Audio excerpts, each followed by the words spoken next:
I don't know what it is with some of these directors that seem to have a boot up their ass about everything because things might not be going their way or they can't move forward with the times. Now, I first heard about this story on a podcast that I was listening to a couple days ago, and shout out to the Man Cave podcast. That's exactly where I heard it at on YouTube, where Quentin Tarantino, who we all know has been doing movies since the 90s. I'll say that some of my favorite movies from him is Kill Bill Volume 1 and 2 and Django Unchained for sure.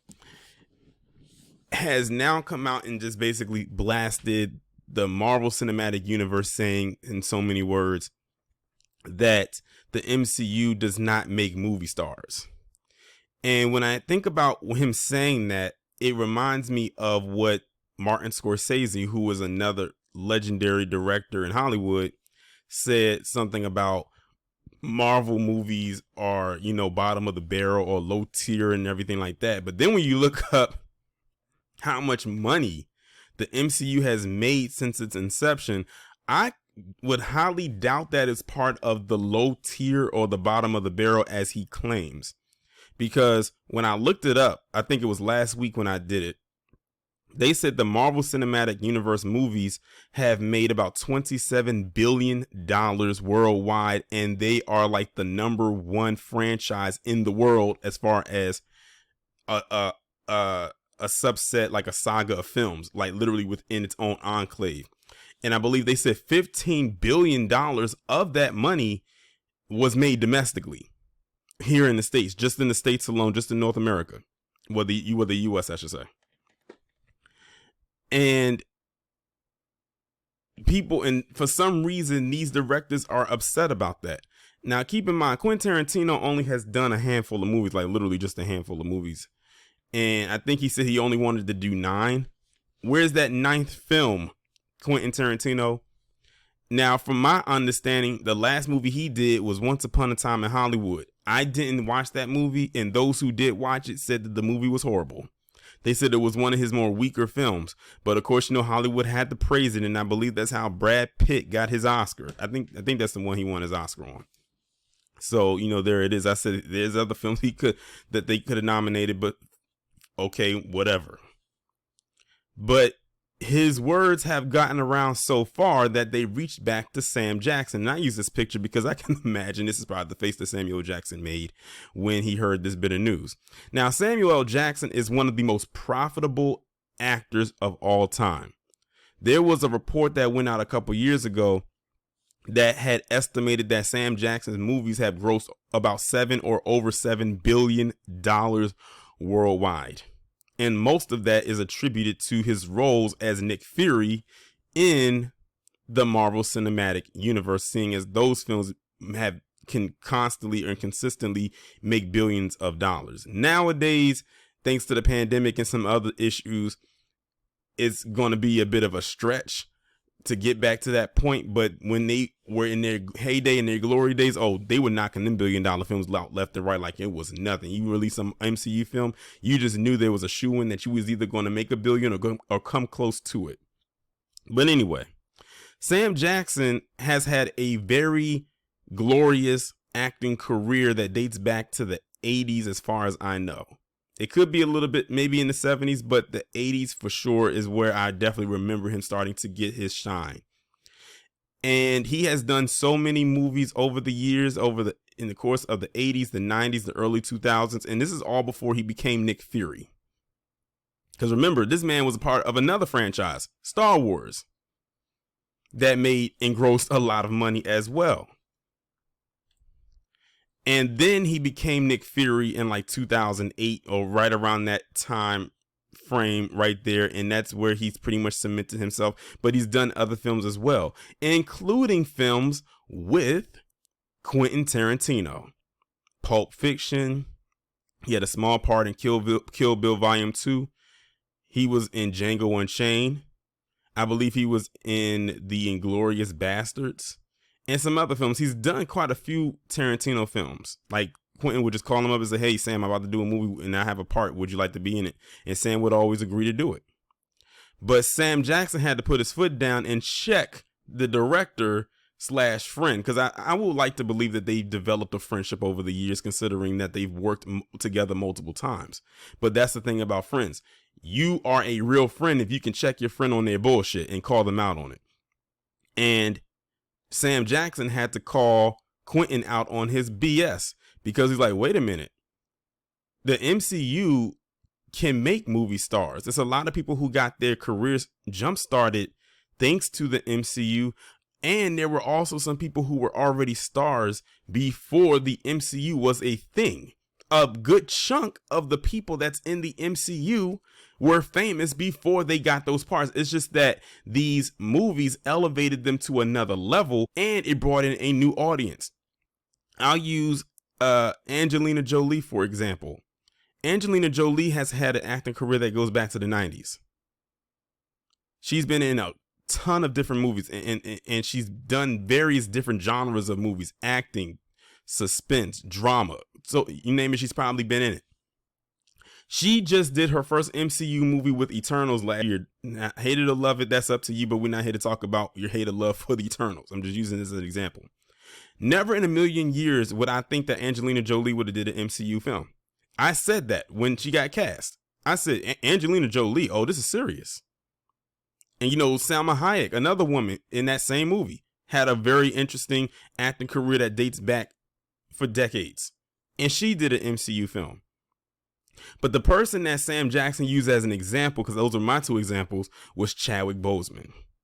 Chadwick Boseman had a very unfortunate short career, but did a lot in that career. A lot of people don't know this, but Chadwick Boseman actually used to be on, or had a part on, a soap opera back in like the early 2000s. It was a very short part, maybe even an episode or two, but it was very short. I can't remember which one it was. I just happened to look it up. But then, he was in 42, Jackie Robinson, the story about Jackie Robinson, and that blew his career up. Like after that, then he was in Get On Up, which was about James Brown. He did the Thurgood Marshall movie, and he did all these films. Then he landed the role of Black Panther in Captain America Civil War in 2016. Well, the movie came out in 2016, but he landed the role slightly before that. And everyone went crazy. I remember when they announced it. It was Robert Downey Jr. and Chris Evans. And they were basically, I think it was at a Comic-Con or maybe a D23 or some kind of event when they was announcing that the Black Panther was coming, and people in the audience went crazy just hearing that. But then when Chadwick Boseman walked out, it erupted even more. And I think Chadwick Boseman knew his career was never going to be the same after that. And it's crazy because at the time, I don't know if he was diagnosed with cancer at the time, but I think he got diagnosed shortly after, while he was filming it. And like I said, his career was never the same. He was one of the best parts of Captain America Civil War. And then I remember after that movie was over, one of the main questions people kept asking, when is that Black Panther movie coming out? Anybody who's watching this video can remember hearing those questions or asking that question when the audience was leaving the theater. When is that Black Panther movie coming out? And then a year later, in 2017, we got our first tease of Black Panther. I remember the month. I can remember the day. It was June 2017, and they aired it during a basketball game. I remember it. And everybody went crazy. We couldn't wait for February 2018 to get here. After that, the rest is history. Unfortunately, in 2020, in August, he passed away from colon cancer, but he also did other movies after, before he passed, like that Ma Rainey's Black Bottom movie, the one that was with Viola Davis. He got an Oscar nomination. I think he got an Oscar nomination posthumously for that one. I'm kind of glad he didn't win, because I don't like when they do that, when they give people Oscars after they've passed, because they're not here to receive it, even though in Heath Ledger's case, he definitely deserved it for The Dark Knight, but still, he wasn't here to accept it. And he also did that movie 21 Bridges that came out before then. This is before the pandemic. This actually came out the same year as Endgame. So this man had two movies that came out in the same year, working with the two directors that made both movies. So when you think about all of the stuff that I just said and use the examples and what Sam Jackson was saying, and Quentin Tarantino, like I said, he just got to boot up his ass. That's really all it boils down to. This man has an axe to grind, and he's upset for whatever reason. Maybe no one's wanting to work with him, or he can't get a project off the ground. My thing is this: why are you burning your bridges?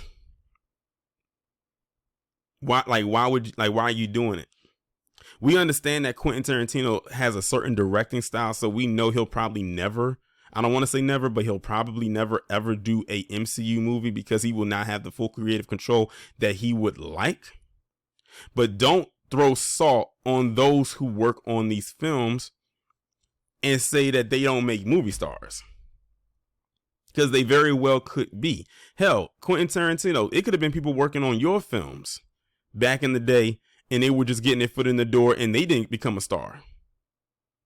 But it also sounds elitist in tone in saying that only my style of directing or my style of film matter. Those MCU comic book films, they're just there for the moment. Well, that's the thing. Some people are there just for a moment. They're not always there to, catch everything or have basically everything that movies back in the day had. You can still have those sprinkled in here and there, especially if you need a break from superhero fatigue, because trust and believe, it's a lot of superhero fatigue out there. However, let these people have their moment. And who knows, Quentin, if you decided to direct an MCU movie, although at this point you probably won't, considering what you have said, same thing goes for Martin Scorsese, but say that hypothetically that you didn't, you could have directed an MCU film and brought in your old audience and a new audience. You would have killed two birds with one stone. But this guy just was so adamant on attacking a whole franchise, which, by the way, has made way more money than all of his films have done. And I think that's another reason why he's mad. You don't see James Cameron throwing a fit. That man found a formula and is working with it when it comes to Avatar. At one time, Titanic was his bread and butter, but then when he saw that stuff was changing, he said, I got to find a way to get back on top. And he came out with Avatar and topped himself with that one movie. Because for the longest, Titanic was like the number one movie franchise, not franchise, but the number one movie in the world. And then he topped himself with Avatar. Then he, was now competing up against these big franchise films and was still able to fight with the big boys. Now he's about to come out with the sequel to the largest grossing movie in the world. He's moving with the times. Quentin, you have to move with the times, or time is going to pass you by. But I'm afraid that him making these comments he shot himself in the foot. It's no way Kevin Feige going to pick up the phone and call Quentin and say, Quentin, there's this film that the MCU has on its slate and we would like you to direct. They're not going to pick up the phone and call him. So hopefully this all, whatever he has going on works in his favor. What he needs to do is work on that damn Kill Bill Volume 3, because I'm trying to see the fight between Vivica's daughter and Black Mamba's daughter. That's how I want to Kill Bill Volume 3 to be. I think that's how everybody wants Kill Bill Volume 3 to be, because it will work.